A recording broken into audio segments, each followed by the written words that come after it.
Gustavo de Jesús Gaviria Rivero nació en 1946, 3 años antes que su primo Pablo. Crecieron en las calles de Envigado, un municipio pegado a Medellín, donde la pobreza era el pan de cada día y la ambición, el único motor. No eran simplemente primos, eran socios desde la cuna. Mientras otros niños jugaban con canicas, ellos ya estaban montando su primer negocio, una pequeña red de contrabando de cigarrillos en el colegio. Aprendieron a moverse en las sombras, a oler la oportunidad y, sobre todo, a confiar únicamente el uno en el otro. Su carrera criminal escaló rápido. Pasaron del hurto de lápidas en los cementerios para revender el mármol, a robar autos. De hecho, se robaban las lápidas de los cementerios, las vendían después a otros muertos nuevos. En graduarse con honores en el bajo mundo al servicio de Alfredo Gómez López, alias El Padrino, el gran contrabandista de la época. Fue ahí donde pulieron la dinámica que los definiría para siempre.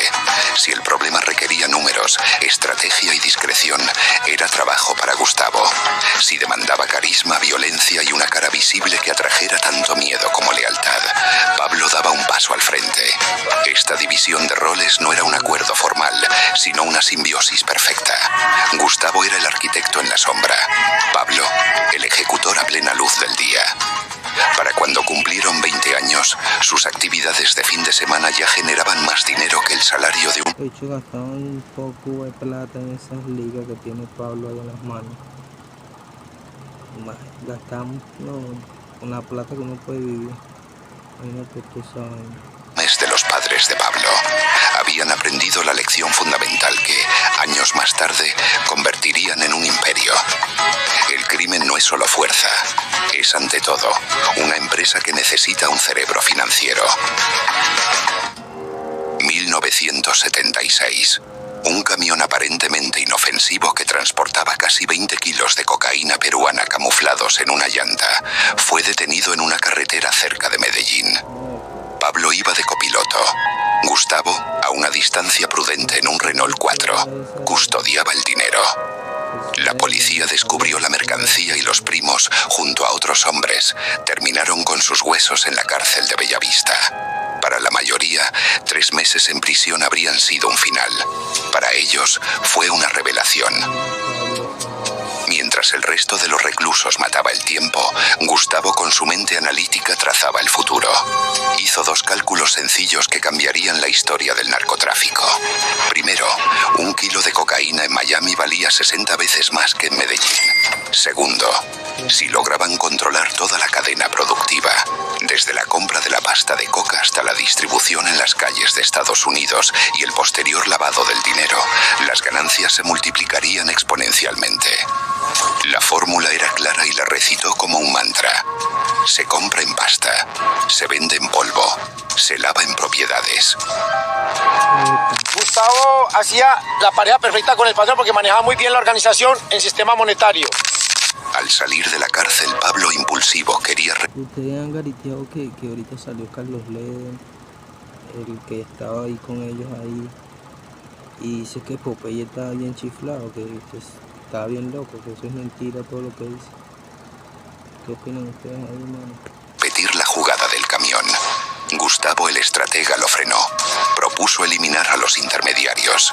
El plan, comprar la coca ya procesada en Perú, transportarla por aire hasta pistas clandestinas en la Guajira colombiana y desde allí enviarla en avionetas a las Bahamas, la última parada antes de inundar el mercado de Miami. El primer envío fue de 200 kilos. 2 meses después, el retorno fue de $3,2 millones. La mitad se destinó a engrasar la maquinaria de la corrupción. Policías, jueces, políticos. La otra mitad se invirtió en apartamentos en Florida, iniciando un ciclo de lavado de activos que perfeccionarían hasta convertirlo en un arte. En ese momento nació la leyenda, no la de Pablo, el capo visible, sino la de Gustavo, el cerebro invisible. Todos en el bajo mundo empezarían a repetir una frase que él jamás pronunció en público. El que controla la calculadora controla el imperio. A finales de los años 70, el negocio de la cocaína en Colombia era un campo de batalla con múltiples frentes. Para poner poner orden y maximizar ganancias, se gestó una alianza histórica. Las tres familias más poderosas del narcotráfico, los hermanos Ochoa, José Gonzalo Rodríguez Gacha alias El Mexicano, y el dúo de los primos Escobar Gaviria, se reunieron en la mítica hacienda Nápoles.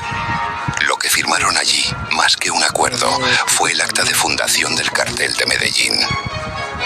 Y si te gustan los videos de la mafia, alíate con nosotros. Dale like y suscríbete. Seguimos. Era una mente para... Suscríbanse al canal del pana de la mafia, que estamos vacilándonos. Y suscríbanse a mi canal, que yo se lo estoy poniendo. Entonces estamos activos. Vamos para allá. Popeye. las rutas del narcotráfico. Era un empresario de la cocaína. El pacto era simple.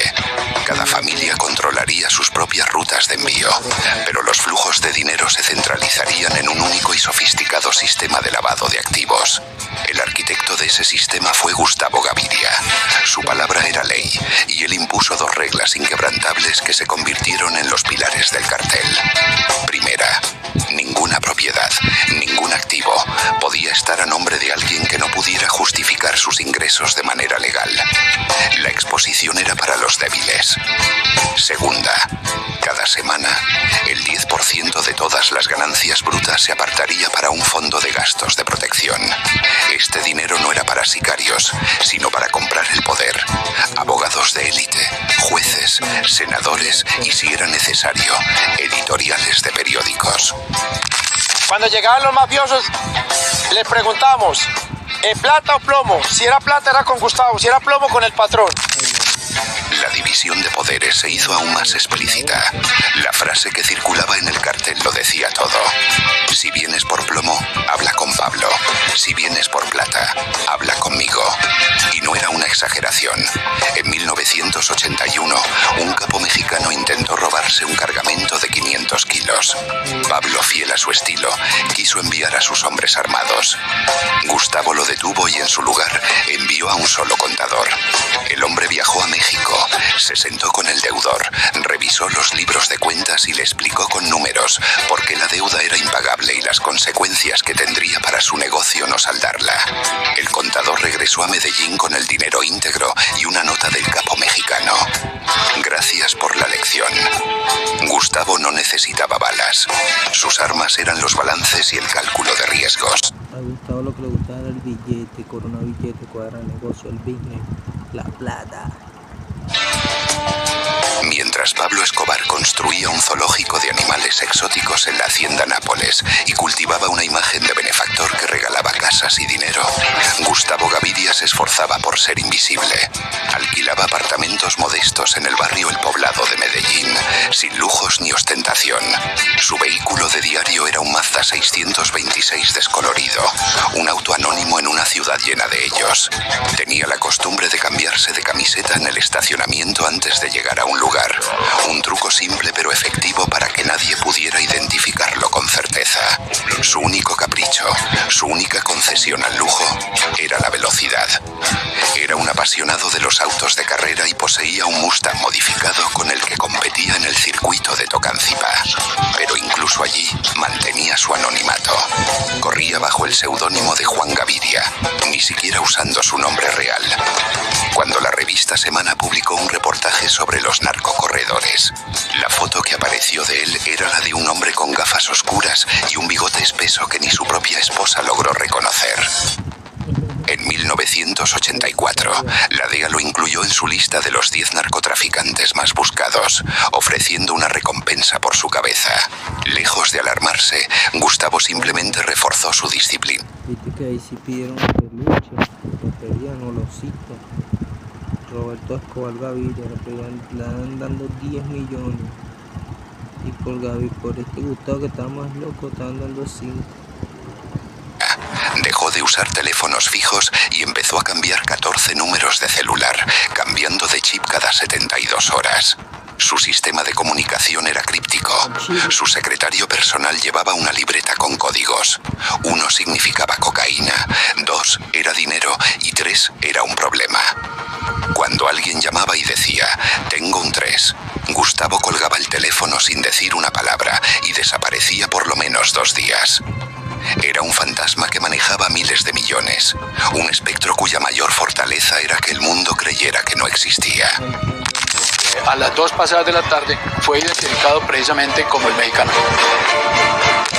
El 15 de diciembre de 1989, José Gonzalo Rodríguez Gacha, el mexicano, murió acribillado por la policía. Su muerte no solo decapitó una de las 3 cabezas del cartel, sino que rompió el frágil equilibrio de poder. Sin la influencia moderadora de Gacha, Pablo Escobar, sintiéndose acorralado, declaró la guerra total al Estado colombiano. El país se sumió en una espiral de terrorismo. Aviones que explotaban en el aire, carros bomba en las ciudades y el asesinato de políticos y funcionarios. Gustavo vio con horror cómo el negocio se desmoronaba. Desde su perspectiva, la guerra era un pésimo negocio. Cada atentado cerraba una ruta de exportación. Cada asesinato creaba un nuevo testigo dispuesto a colaborar con las autoridades. Las utilidades, su única métrica de éxito, caían en picada. En una tensa reunión en una finca de Envigado, Gustavo se enfrentó a su primo. Su propuesta fue pragmática y fría. Entreguemos la mitad de las rutas, negociemos con el gobierno y sigamos vivos y ricos. La respuesta de Pablo fue visceral y definitiva. O ellos o nosotros. Esa fue la fractura final. Desde ese día los primos operaron por separado. Gustavo se refugió en una casa con piscina en el municipio de La Virginia y, lejos del ruido de las bombas, concibió su mayor innovación logística. Desarrolló un método para mezclar cocaína con resina y luego impregnarla en fibras de algodón. Logró exportar 50.000 metros de mezclilla a Nueva York, declarada como excedente de producción textil colombiana. Las aduanas estadounidenses, buscando polvo blanco en dobles fondos, abrieron los contenedores y no encontraron nada. La droga estaba químicamente fusionada con la tela. La operación generó $120 millones limpios. Cuando Pablo se... Tremenda plata, mentaza. Un billetote que se gana ese loco ahí. No por Gustavo, sino por terceros, lo llamó para felicitarlo. Fue la última conversación que tuvieron sin gritos, el último vestigio de la sociedad que habían construido. El sábado 11 de agosto de 1990, el fantasma finalmente se hizo visible. Una llamada anónima alertó al bloque de búsqueda sobre la presencia de un hombre sospechoso en una lujosa residencia del barrio El Poblado, en Medellín. No buscaban a Gustavo. La información era demasiado vaga. Sin embargo, un comando del cuerpo élite de la policía, liderado por el entonces coronel Hugo Aguilar, decidió investigar. Al llegar, encontraron una fortaleza disfrazada. Dicen que ese que está ahí, ese que sale en la foto, es tremendo corrupto, fue, no sé. Que sale en una película como que el loco trabajaba con los locos, con los pepes y la vaina, con los enemigos de Pablo. De casa, con gruesos muros y puertas blindadas. Tras una hora de intentar entrar, los oficiales finalmente derribaron las barreras y se encontraron cara a cara con el hombre más discreto del narcotráfico. Cuando finalmente cayó, Gustavo Gaviria tenía en su poder 2 documentos de identidad falsos a nombre de Luis Rodríguez y Carlos Maya. En sus bolsillos encontraron 12 millones de pesos en efectivo y una pequeña libreta con 27 números de cuentas bancarias en Panamá. La versión oficial, emitida por la Policía Nacional, fue que murió en combate durante el asalto. Sin embargo, los escoltas que sobrevivieron y la propia familia de Gaviria susurraron una historia diferente. No sé, Popeye parecía que tenía síndrome. Popeye loco. ¿Quién era? El que cayó preso en Brasil, allá en Estados Unidos. Y este está vivo, creo. Ñanga, creo que es. Le tumban la puerta, lo arrodillan y lo ejecuta el bloque de búsqueda. Estamos en plena guerra. Que Gustavo se había rendido sin oponer resistencia y fue ejecutado a sangre fría. La bala fatal entró por su clavícula y salió por el omóplato. La verdad sobre sus últimos momentos se la llevó él a la tumba, pero el entonces presidente César Gaviria declararía que su muerte era un golpe tan importante como el de Escobar mismo. Yo estaba con el patrón cuando muere Gustavo, eso estalló como una bomba, la noticia en la radio y en la televisión por todo el mundo porque había caído el socio de Pablo Emilio Escobar Gaviria. Pablo Escobar recibió la noticia de la muerte de su primo mientras se escondía en Tocancipá. Según los testimonios de sus hombres, no gritó ni lloró. Se quedó en silencio absoluto durante casi 40 minutos, con la mirada perdida. Esa quietud fue el preludio de la tormenta. Sin la voz calculadora y racional de Gustavo Barbosa. Le mataron a su hermano, a su pana. ¿Qué va a estar haciendo? ¿Qué más puede hacer? Piensa con cabeza fría y empezó a desarmar Colombia. Frenarlo, Pablo desató el infierno. Ordenó matar a todos los soldados que participaron en el operativo y en los siguientes 30 días el cartel perpetró 47 atentados terroristas. La guerra dejó de tener una lógica financiera. Se convirtió en una venganza personal y demencial. El funeral de Gustavo fue clandestino, casi invisible, como él mismo había sido en vida. Su féretro no llevaba nombre y asistieron muy pocas personas. Pablo, el hombre más poderoso y buscado de Colombia, no pudo despedirse de su socio. Escuchó la misa a través de una radio de onda corta que uno de sus hombres le conectó al micrófono del sacerdote. En la homilía, el cura pronunció una frase lapidaria. Aquí yace un hombre que construyó imperios, pero no construyó puentes. Pablo la repitió obsesivamente hasta que el dolor la borró de su memoria. Pero la tragedia de los Gaviria no terminó ahí. En diciembre de 1993, mientras Pablo estaba acorralado, un nuevo y brutal actor entró en escena. Los Pepes, perseguidos por Pablo Escobar, un grupo paramilitar financiado por el cartel de Cali y otros enemigos de Escobar. Su objetivo era desmantelar el imperio de Escobar atacando lo que más le dolía. El 1 de diciembre secuestraron al hijo de Gustavo, Gustavito, de 24 años. Lo torturaron salvajemente para que revelara el paradero de su tío Pablo, pero él no lo sabía. El 2 de diciembre, horas antes de que el propio Pablo Escobar fuera abatido en un tejado de Medellín, ejecutaron a Gustavito